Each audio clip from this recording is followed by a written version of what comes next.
директор на училището.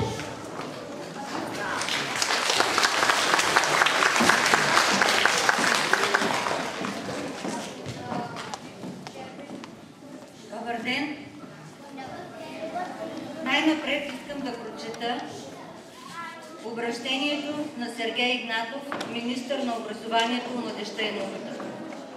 Уважаеми учители, уважаеми родители, уважаеми преподаватели и учени, уважаеми деца, ученици и студенти, уважаеми български творци, хора на словото и на духа. Днес е един от най-значимите български празници, символ на достойнство, традиция и духовност, на който отново отдаваме почет на великото дело на светите братя Кирил и Методий. 24 май е обявен за официален празник на България на 30 март 1990 година на едно от първите известни свидетелства за честването на празника на братята, датират още от 12 век. Създаването на българославянската азбука е едно от най-забележителните и най-важни събития в историята на човешката култура. Значението на това дело отдавна е надскочило рамките на българската история и е сложило своя отпечатък върху развитието на цяла Европа. Да е честит празникът на всички просветители. Колеги, вие градите интелектуалния потенциал на бъдеща България. Вие носите огромна отговорност и заслужавате най-висока похвала. Да си преподавател и учител днес е призвание, което идва с предизвикателството да предадеш знанието на новите поколения, които растат в реалността на променящите се с бързи темпове технологии. Да е честит празникът на всички родители.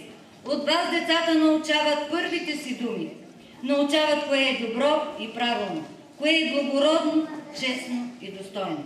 И когато научат своята кирилица, тези български граждани изписват с нея идеите, мечтите и въжделенията си. Да е честит празникът на всички деца, ученици и студенти. Днес България е част от една общност, обединяваща много държави на Стария континент, а нашата азбука, наред с латиницата и гръцката, е една от трите азбуки на тази общност. Българското слово е свещено, то ни обединява, дава ни възможност да сме различни и неповторими и едновременно с това да бъдем част от съвременното развитие на света. Както пролетта е символ на зареждащия се живот, така и просветата е начало на всяко благородно човешко творение. Нека този ден наново да ни зареди с оптимизъм и енергия за постигане на онези светли бъднини, към които са ни повели на времето светите, Кирил и Методий и техните ученици. Няма нищо по-вдъхновяващо от силния български дух и нищо по-могъщо от знанието. 24 май е празник на духовността, на културата и науката, на хората, градящи устоите на нацията, на тези, които създават идентичност и възпитават родолюбие в поколенията след нас. Честит празник! Сергей Игнатов, министър на образованието, младежта и науката.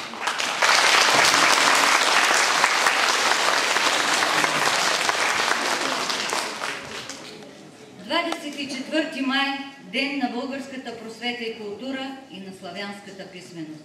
Има ден в родното ни летоброение, в който всеки българин пожелава да превърне душата си във Вселена, за да побере цялото добро около себе си. И цветята, и слънцето, и дефилиращите колони на учениците и гражданите, и онова опияняващо в тръпността си върви народи възродени, с което известяваме на света, че отново е 24 май, неземно красивият празник на българската просвета и култура и на славянската писменост. Има ден, в който всенародният възторг пред силата на знанието издига неръкотворен пиедестал за Негово величество Учителя. Готов е с истински сълзи на очи да му благодари за ката дневното му старание в класните стаи, да му поиска прошка за собствените си лудори, за лудориите на неговите деца и внуци. 24 май е празник на целокупна България, на всички българи у нас и по света, но той е преди всичко и празник и благослов за българския учител.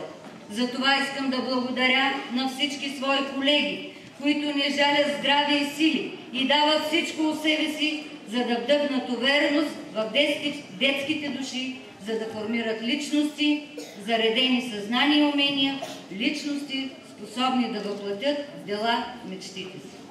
Този празничен ден всички ние сме отново до децата, които играха, пяха и танцуваха. Те със своите успехи са най-голямата награда за положения от нас труд, за обичта и всеотдайността ни. Изконна българска традиция на днешния светъл празник най-малките ученици, първокласниците, да получат своите първи свидетелства. Разрешете ми да ги поздравя с първите им успехи в овладяването на знанието. Да им пожелая още много усилия по трудния път на науката и просветата, за да бъдат достойни продължители на делото на светите братя Кирил и Методий. Честит празник!